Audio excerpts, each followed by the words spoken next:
for coming. This is, as you know, one of the inaugural events for the Los Alamos Venture Accelerator, or LAVA.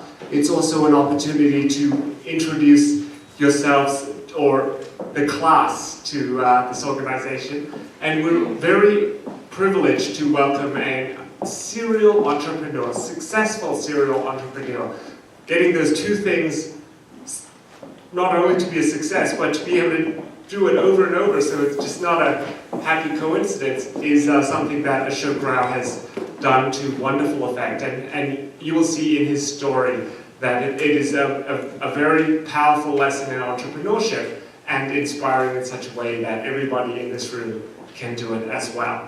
And there will also be, after my brief introduction about LAVA Plus, as I like to call it internally, or the LAVA Innovation Center. What is that?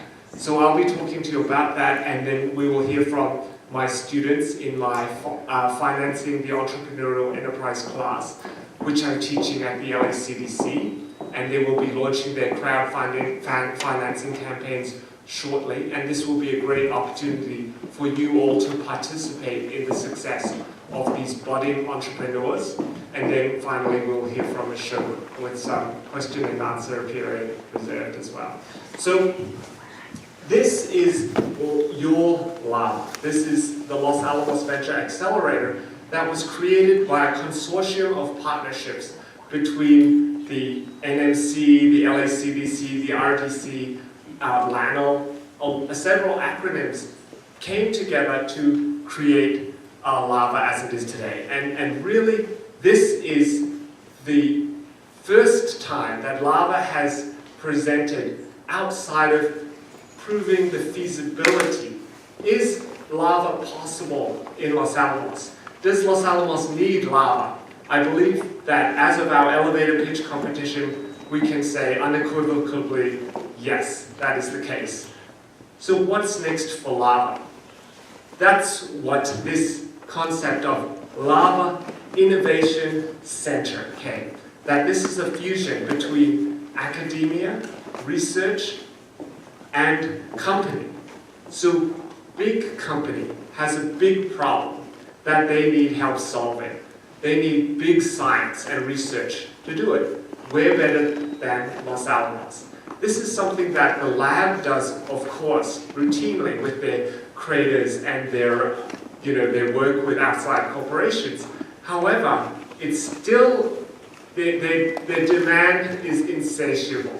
Companies want more, and there is no way to gracefully translate the research that is being done in Los Alamos into a company's product, which is very different from basic lab science. That's what the LAVA Innovation Center seeks to do, is to be that bridge between research and corporations, right here in Los Alamos. And I'm hoping to discuss with some stakeholders about putting something in downtown, participating with partners like the NMC at their wonderful biolab facility, and of course with Los Alamos and their wonderful facilities as well. Imagine being able to walk down our downtown, stop in at a, essentially networking, co-working facility, hearing about great science that's going on in your neighborhood, being able to talk with mentors, advisors, teammates, PhDs, clients, companies, and so forth, and having that free exchange of information. These are things that the lab enjoys routinely. That would be wonderful to have happening as well over the bridge, right? And so we believe that by creating this entrepreneurial science ecosystem inside of Los Alamos will benefit everyone. Will benefit the lab, will benefit all the stakeholders in the community, will benefit the entrepreneurs as well. So that's my vision for LAVA Innovation Center. Really a place that all of the pieces come together. There's no more silos. It allows you all to exchange information freely and just be a part of this great asset that Los Alamos has in its backyard. So the people in the team, I will be heading things up locally because I live here, I'm married to a Lamo person. This is something that's in my DNA, in my bloodstream. This gentleman, JR, raise your hand if you could, is very excited about the corporations being able to drive innovation inside of Los Alamos. JR is from Houston and as part of the Houston community, and we've been talking with massive corporations. These are multi-billion-dollar corporations. They want what we have. They want what Los Alamos does every day. They want to be a part of that ecosystem. And we, Lava, and the citizens of Los Alamos, the community here, is the bridge to access Los Alamos magic, right? And so by allowing the big company to cross that chasm, as it were, we allow that magic to take place. And it was all inspired by Ashok Rao, raise your hand, who will be telling you his story in a few moments. But Ashok is basically doing exactly that in, of all places, Heidelberg, Germany. And you're like, what? How could that possibly be related? But as you hear, there is a fascinating correlation between what Heidelberg is doing and allowing biotechnology research to take place and innovation to take place outside of their university, outside of their labs. Partnerships with corporations, with companies, to allow them to be shaking hands and working on the same problem in a partnership. And that is the environment that I want to cultivate right here in Los Alamos. Lava as the venture accelerator will always exist because a vibrant community of entrepreneurs is the essential backdrop to having a successful scientific community and successful business community with corporations. But what we can do is to amplify the outreach efforts that RDC and LACDC and LAMO has been making to allow this, this thing that everybody's been talking about to actually become a reality, because finally there's a business model behind it. So we have Ashok Rao to thank for that.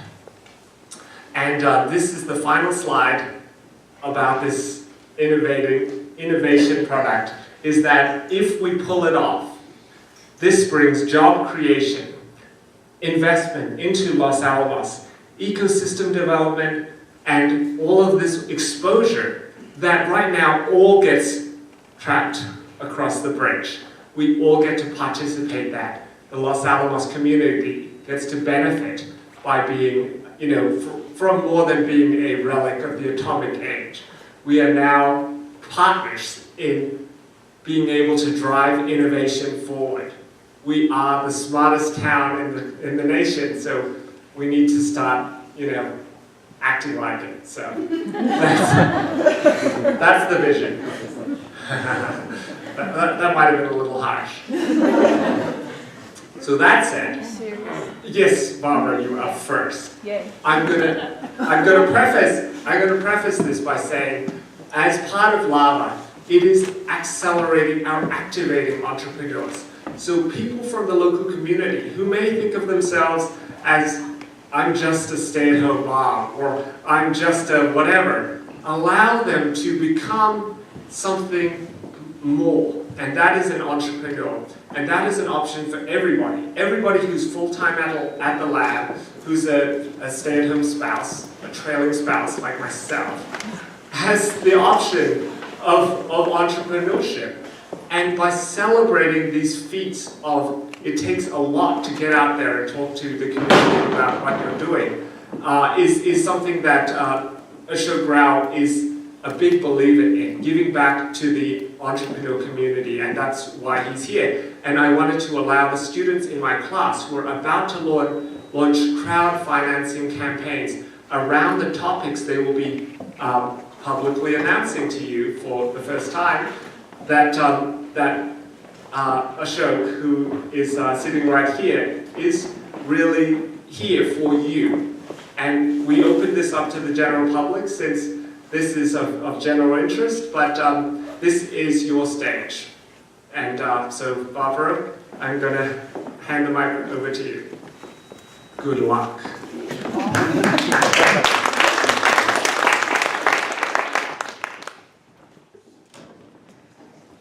So, like Nick said, a lot of people here are stay-at-home moms, and that's me. I'm a stay-at-home mom and a part-time student. My name is Barbara, and I'm the owner and founder of Los Alamos Venture. My family moved here a little over a year ago, and we have 2 little kids. And while we were adjusting to the life on the hill, I kind of found out there's a service that's really required in town. And my 2 little kids, they can't play outside in the snow for very long. It's cold. And I really wish there was somewhere where they could play inside an indoor playground, and that is my business idea. Los Alamos Atomic Play will be an indoor playground for kids to come and play, where they'll have fun, they'll be safe, we can have birthday parties, all those fun things that sometimes we can't do outdoors. The parents will have an opportunity to relax, maybe drink a cup of coffee, maybe you can do some work on the computer, working for Mama, who knows, and then, and that would be it. So currently we do special events and we share space with other locations, but I think it's time for us to have our own location. And for that, we need the community's help, we need your help, and please support our crowdfunding, Main Street crowdfunding campaign. Thank you.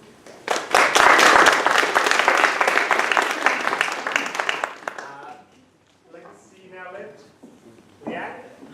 Perfect. And actually, why don't we line up? Mandy's next, so get ready.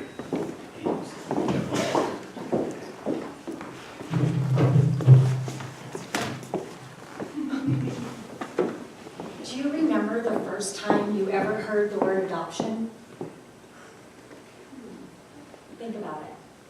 Many times when people hear the word adoption, they think of an infertile couple picking up their child for the very first time, gazing into their eyes, noticing the wonderment of being a parent they never thought they would be.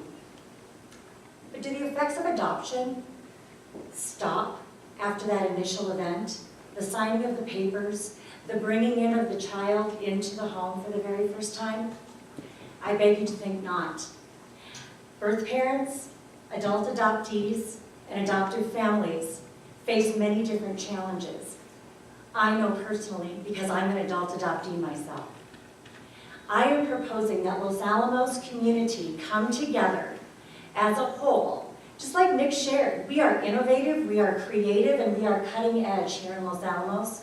And I believe that my project that I want to present to the community is the key to unlocking the myths, mysteries, and the challenges surrounding adoption. I am proposing and asking for funding for us here locally to produce, create, and film a video that will address the challenges and concerns of those who are impacted by adoption. This includes healthcare workers, community service providers, individuals, and families.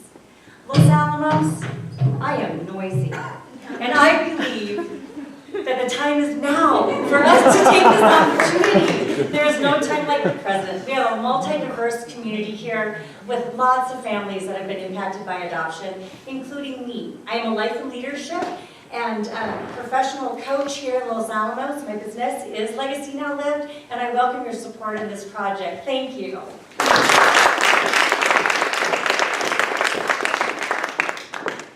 Next is Mandy, and then Linda. Hello. I recently had a baby, and I thought of my business idea a few weeks ago when my husband came home from work. I handed him the baby. He's kind of holding her like this, and then I handed him a beer. He's kind of holding it like this, and he realized, I can't open this. I don't have an extra hand. I don't have a tool. I don't know what I'm going to do. And then it occurred to us, what does this look like? Looks just like a bottle opener. And so what I'm trying to do is make a bottle opener that actually, make a pacifier that works as a bottle opener. So I can use it as a gag gift. And I just want to give it to dads just at the moment when their wives are being showered with gifts like tiny little fluffy things and, you know, just tiny pink adorable things, and all of a sudden dad is starting to panic and he's realizing that he's going to have a very fragile person who's responsible for keeping alive for 20 years. At that point, he needs a beer and a laugh.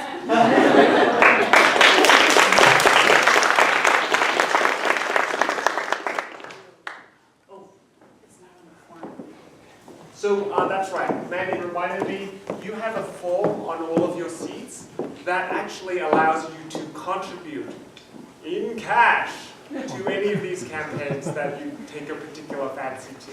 And so next up is another entrepreneur of mine, Linda.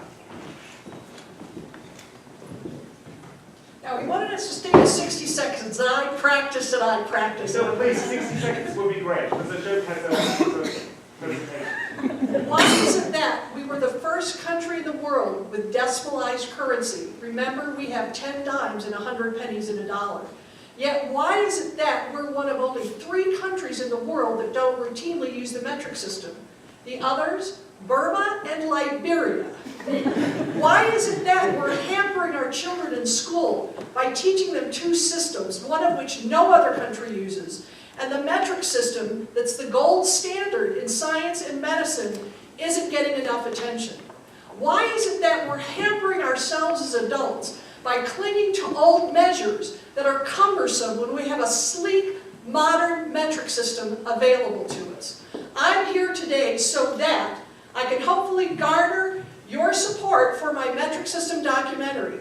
It's been more than 30 years since we looked at metric system adoption in this country. I think it's time that we take a step back and determine if this is really the trajectory that we want to be on. Thank you.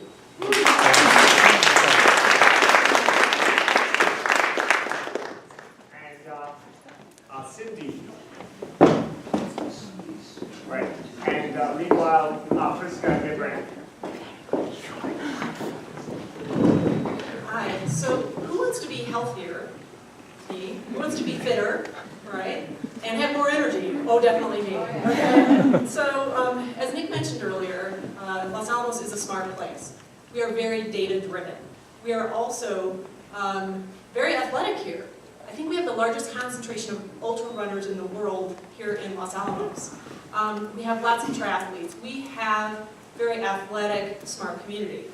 So imagine a place where it's a fun training center for geeks. Okay, so we've got power-based cycling training. You can get as much data as you want about how slow you are or how fast you are. This is supposed to be an environment that's supportive of everyone, all abilities. So we'll have power-based cycling classes.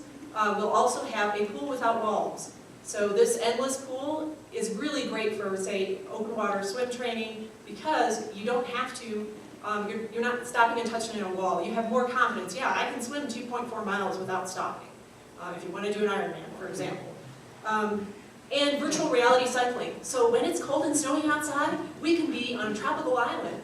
Okay, so this one is really aimed at that sort of data-driven person, and it can be very beginners, and I'm passionate about that. Many of you might know me as, hey, that's the owner of Pet Pangea, or hey, that's the lady I worked with at the lab that was a chemist. Yes, I was all of those things. I still am those things. But I learned early on, I almost died from lung problems when I was young. And I learned early on you really have to appreciate being able to breathe and move. And I want to share that joy of movement with others. And I've actually already thought, so I'm already beyond this company, I've thought of yet another company. So what I want to do is we could also spin off a software development company that works on virtual reality. So, for cycling. So anyway, so please do fund this campaign. It's expensive to start something like this up. Very cool. Thank you. Okay, Friska, and followed that by Terry.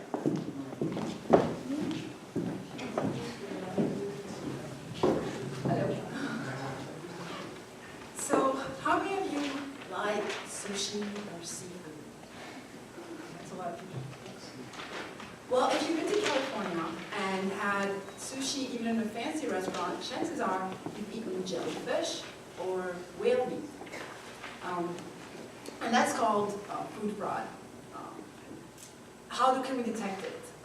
Luckily, DNA technology enables us to detect food fraud.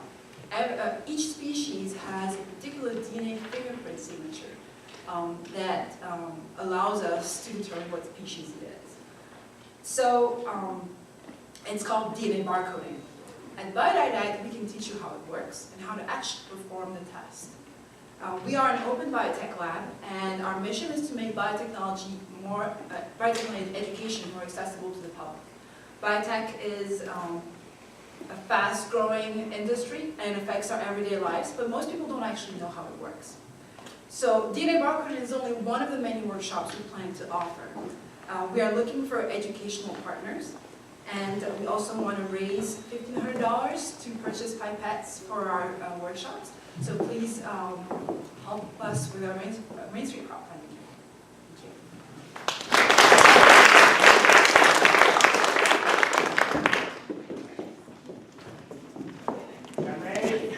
And after that is the final one, Gary.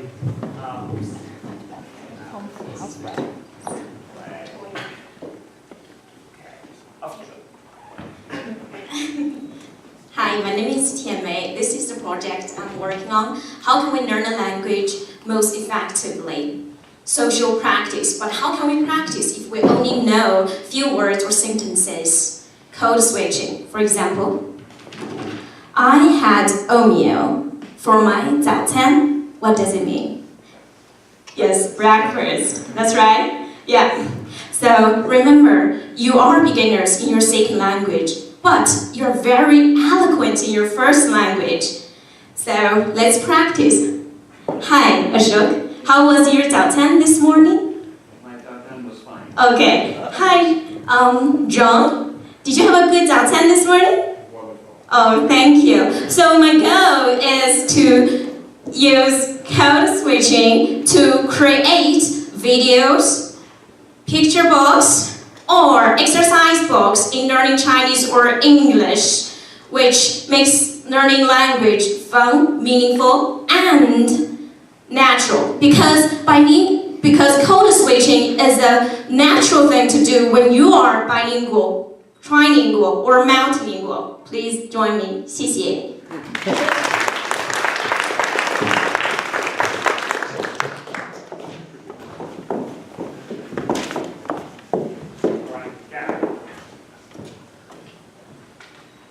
I want you to imagine yourself have family vacation with the kids staying in the same hotel room. Each of you have maybe 2 devices, mobile device need to charge at night, but typically in the hotel room only 1 or 2 outlets on the table lamp. Also, you might want to imagine yourself at the airport terminal. You almost finish your email, or suddenly find to run out of battery, and very hard to find a place to charge your cell phone. Also, you want to imagine yourself while you're using this kind of Apple Air laptop. You have external hard drive, you have your flash memory card, you have a USB mouse, you have 3 devices, but only 2 ports available. The common problem is there are so many USB devices need to be connected or charged, but only a few USB ports available. So we come up with this so-called daisy chain solution, allow you basically connect 1 USB port, connect 1 device, simultaneously open another port, allow you to connect the next device or next daisy chain, just how you connect a Christmas light. What's unique about this product is to have USB hub chip inside. That way, this cable is not only a charging cable, it's also a data cable.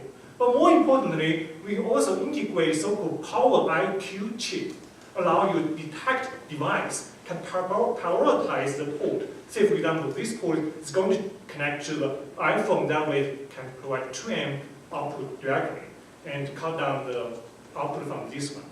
So basically, it's a very unique product. We already found the vision pattern. Right now, it's product development phase. We have the working prototype and work with one of the companies that could develop so-called production-ready product. I really need your help. So come talk to me if you want help with this project. Appreciate it.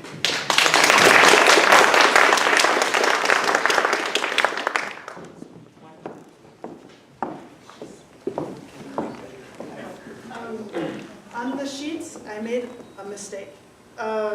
Kelly Bayer, she owns Palo Alto Lactation, and that's not on the sheet. So if you'd like to, please listen to her thing. She's got a really wonderful project, and if you want to support her, just write it in. Thank you very much. So, yes, please.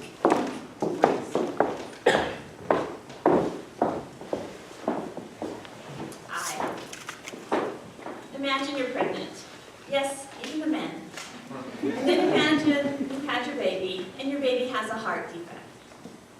You know this baby doesn't have the stamina to feed at the breast, but he needs his mother's milk. He needs the immunities and the growth factors. So what you're going to have to do is pump. And you're going to have to rent a breast pump. And to do that, you have to go to Santa Fe. But here you are, you're worried about your baby, you're hormonal, and now you need to travel. You need this pump because you need a specialized pump to keep your milk supply up until your baby can have surgery months in the future. And there's something wrong with that. So let's imagine a different scenario. You need a pump, and you call me, Kelly Bayer, at Palo Alto Lactation. I'm a certified lactation consultant. I have a pump. I bring it to your house, I set it up, I show you how to use it. No muss, no fuss, no tears, no travel. Isn't that how it should be? So I'm asking you to join me in helping me buy a pump for my business to be available to use locally. Thank you.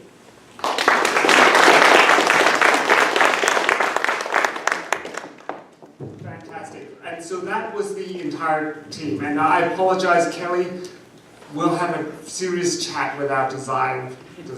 So I apologize for that. So if you do want to give to Kelly's campaign, please write her name down there. And Palo Alto Lactation needs your support as well. So this is a taste of entrepreneurship in Los Alamos. These are your neighbors, your husbands or wives. These are your friends. These are the people you walk by at Smith's and Starbucks. They're saying they need your support. This, oh, fantastic. This is another person who is missing from the sheet. Please, Jason. Can I go real quick? I'll make it super quick. Serious discussion. He's on the sheet. I'm going to blame you anyway, but... Hello. I can take it. I'm Jason Cox. My company is called Booze Hound Laboratories. I make and sell audio kits. Sometimes I drink a cold beer while I'm doing it. My kits allow you to spend an hour or so soldering, end up with something that rivals the best audiophile equipment available. My flagship design is what's called a phono stage. That's what goes between your old record player and the rest of your system. I have made some improvements to this product to respond to some customer feedback, and I'm seeking funding to do an initial run of circuit boards. Please contribute if you love records, if you love doing it yourself, or you love the joy of learning how things work. Thank you very much.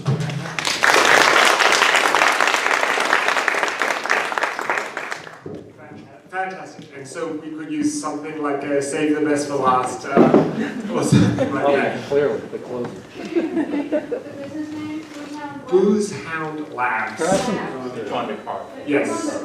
It's on the card.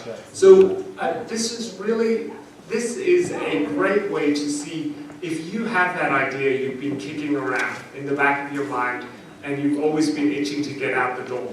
What does that look like when you actually take it to market? What is it like to stand up here in the front of a big audience and make that pitch, that plea for assistance? This is exactly what all of my students are going through. And so now I would like to turn the